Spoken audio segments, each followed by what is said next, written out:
Lo yakin mau kerja sama dengan mantan lo?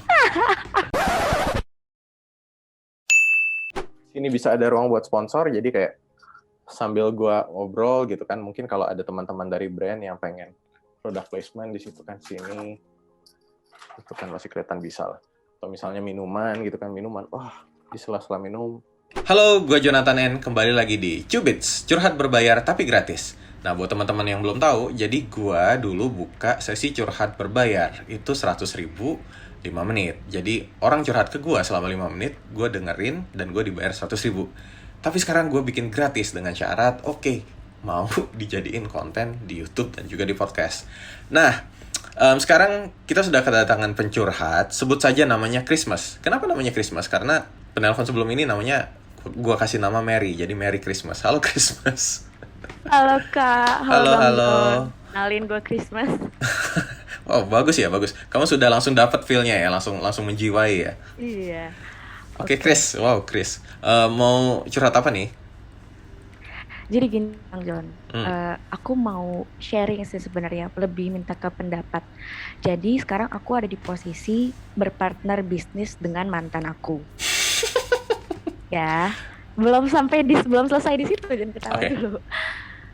Permasalahannya adalah kita nih berdua udah sama-sama move on. Kita putus udah lumayan lama, dari pertengahan tahun lalu lah. Pertengahan tahun lalu, udah lama, aduh. Ya, terus? Nah, kitanya udah move on, dia sendiri sudah punya pasangan dan saya single. Cuman yang jadi kita partneran itu brainstorming dan segala macam memang diam-diam, karena bukan diam-diam disengajain, cuma karena ya udahlah, karena bukan bikin bisnis yang besar banget, biasa-biasa aja, ya udah kita biasa-biasa aja. Ternyata ada proyek, maksudnya dapat proyek kan. Dan proyekannya, berarti bisnis kita berjalan nih, mau nggak mau orang-orang terdekat kita akhirnya lama-lama tahu dan jadi interest. Cuman begitu tahu the man behind ini ada kita berdua, ternyata lingkungan kita yang nggak menerima. Kalau dari pihak dia, ceweknya marah besar, dendam kesumat kayaknya sama gue. Terus kalau dari pihak gue, teman-teman deket gue super nggak percaya. Lu yakin lu bisa kerja sama mantan lo gini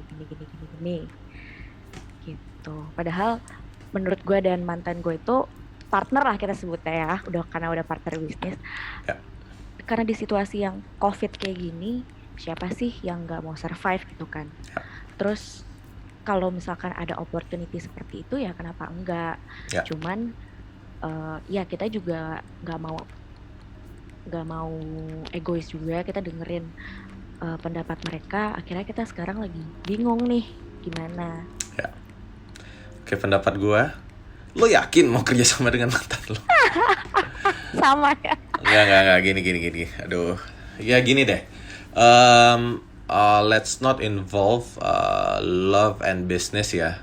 Dan toh asumsinya kalian mantan berakhir dengan baik-baik, ya kan? Atau nggak baik? Baik. Ya udah, berakhir dengan baik, nggak ada yang dendam, bagus. Yang penting sekarang menurut gue adalah gimana caranya kalian bisa lebih kayaknya lebih di managing ini loh, managing other parties, dalam artian gini. Yang tadi kan, dia ternyata mantannya nggak suka, oke. Nah itu gimana? Nggak mungkin dong bisnisnya jalan terus tiba-tiba dia cabut di tengah-tengah, terus lo jadi ngejalanin sendiri gitu kan. Atau misalnya yaudah, ini nggak kalah pentingnya juga, kalian bikin kontrak yang menyebutkan oke, scope offernya gini-gini, modal kita segini, persen sahamnya segini-segini gitu loh. Oke. Karena itu kalau misalnya nanti kejadian apa-apa gitu, kalian balik lagi ke kontrak kita tadi. Gitu.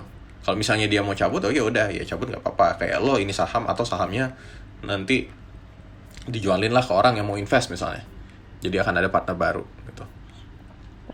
Nah, terus juga harus discuss untuk kayak misalnya tadi dari lingkungan gimana, support nggak. Nah, jadi ini sebenarnya ya PR dia dan pacarnya sekarang gitu. Ya gimana caranya lo bisa ngejelasin, lo bisa minta persetujuan, karena jangan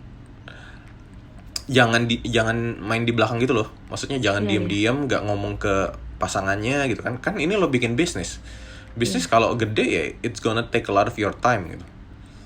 Dan nggak mungkin lo menyembunyikan sesuatu gitu, kayak ngurusin bisnis 8 jam sehari misalnya, terus apa dia pagi-pagi cabut ngakunya kerja di mana gitu, kan nggak mungkin. Jadi akan lebih baik kalau ya udah dibilang di awal, dan dari sini ya udah dia dapat approval atau tidak gitu. Itu juga yang akan menentukan, daripada lo jalan di tengah-tengah terus dia cabut karena nggak di approve, susah gitu loh. Kalau perlu ya duduk bareng, ngobrol, cari tahu concernnya apa gitu kan. Karena pasangan itu menurut gue cukup krusial. Dan sebenarnya kita udah coba, gue lebih ke gue sih, ke gue duluan yang approach ceweknya ini untuk minta izin, ngomong segala macam, bahwa sebenarnya kita udah running ini sebulan dan ada hasilnya. Gue nggak mau dikira gue manfaatin atau gimana, jadi gue bilang kalau bisnis ini fair. Tapi gue ngerti sih kenapa posisinya cewek ini kalau nggak bisa langsung respon dengan kepala dingin gitu. Jelas gue ngerti banget, jelas dia mungkin agak kaget dan marah atau gimana. Nah, menurut Bang John sendiri, apakah gue harus approach lagi atau gimana? Menurut gue itu urusan dia dan pasangannya. Itu. Oke. It's not your problem. Mungkin kalau dia butuh bantuan, lo duduk bareng dan menjelaskan ya udah gitu. Tapi itu harusnya effort dari dia, gitu loh. Karena itu pasangannya, lo bukan pasangannya, gitu. Ya juga. Gitu kan. Kalau memang dia butuh bantuan lo, ya silahkan. Tapi ini ibaratnya lo itu yang standby aja. Lo standby, lo nggak proaktif nyamperin gitu loh. Dan cari tahu sebenarnya masalahnya di mana, concernnya apa dengan dia nggak setuju gitu. Oh iya. Itu kan. Jangan-jangan ternyata masalahnya bukan soal lo-nya, tapi menurut dia bisnisnya nggak bakal sukses misalnya.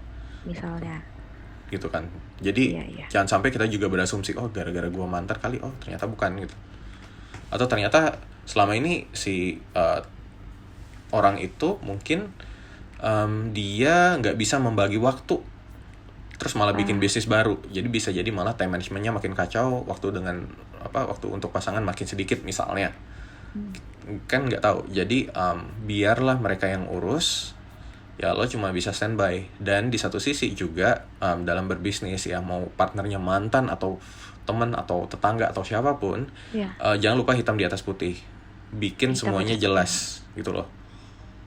Jadi bikin semuanya jelas, kayak oke, modal berapa kalau perlu ya, modal berapa, terus scope of work-nya apa aja, pembagian keuntungannya gimana ya. Itu juga kalian harus diskusi. Digaji bulanan berapa kalau perlu gitu loh. Oke, Bang John. Ya, gitu sih perlu. Oke. Waktunya udah habis ya? Masih ada 1-2 menit lah. Ayo, apa lagi? Ada lagi? Okay. Satu sih penutup yang masih bingung sedikit.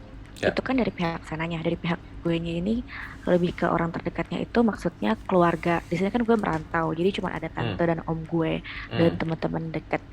Mereka yang udah kenal si partner gue ini juga bertanya kan. Gue udah coba jelasin, cuma kayaknya belum dapet tanda kutip restu gitu dari mereka. Padahal ya akhirnya gue udah jelasin bahwa ini emang dibutuhin, dan udah ada beberapa orang yang nyari kita gitu. Nyari kita bukan hanya untuk pakai jasa kita, tapi emang nyari kerja ke kita karena situasi sekarang tuh separah itu gitu. Ya nggak apa-apa, Lia, lo nggak perlu approval mereka juga sebenarnya. Approval tante lo itu akan berpengaruh apa ke bisnis lo? Ya karena gue numpang sama dia aja sih di sini, jadi gue kayak takut gitu. Iya, tapi kan kayak pengaruhnya apa? Rasa nggak enakan gitu loh, Bang John, ke keluarga, Menurut gue harusnya nggak masalah ya, gitu loh. Ya. Kalau perlu gini, lo cari tahu concernnya apa sih mereka. Concernnya apa kira-kira mereka komplain gitu? Mereka sih khawatirnya bisnis ini beneran bisa jalan nggak? Nanti kalau lo pada berantem di tengah jalan gimana? Atau kayak kalau lo berdua baik-baik aja tapi ada pihak luar yang gerecokin gimana? Nah, itu apa maksudnya? Baik-baik tapi ada pihak luar yang gerecokin? Ya misalnya kayak bisnisnya oke-oke aja nih, terus misalkan ada pihak keluarga si partner gue atau gimana yang nggak oke sama bisnis ini gitu. Right, Karena nah. partnernya itu gue. Nah, itu kan sebenarnya concern. Yang tadi di address di awal aja semuanya. Di Gitu hitam loh. atas putih itu ya Bang ya. Iya, dan ya yang kayak tadi, oh takut nggak di approve, ya udah berarti minta approval di awal dong. Jadi mereka tahu plus minusnya. Kan kayaknya tante lo concernnya lebih ke situ doang. Nah, if you want to make sure, jadi itu jadikan sebagai input gitu. Input aja, bukan berarti harus lo jalankan, nggak juga. Oh, baik. Karena kan they have concern which is good, tapi in the end you're the one who's making the decision gitu loh. Kalau misalnya tante lo yang sampai kayak tante nggak setuju, ya udah kamu keluar dari rumah ini, ya udahlah lo tinggal ngekos atau ngontrak atau apa kayak. Siap. Semoga dimudahin, dilancarin. Yep. Thank you Bang John dan Ya, sama-sama. Space. Lo yakin mau kerja sama? Ya, tapi silakan lo. Ya, selama kalian bisa make it strict to professionalism, I think that's fine. Oke? Oke, thank you. Yuk, mari.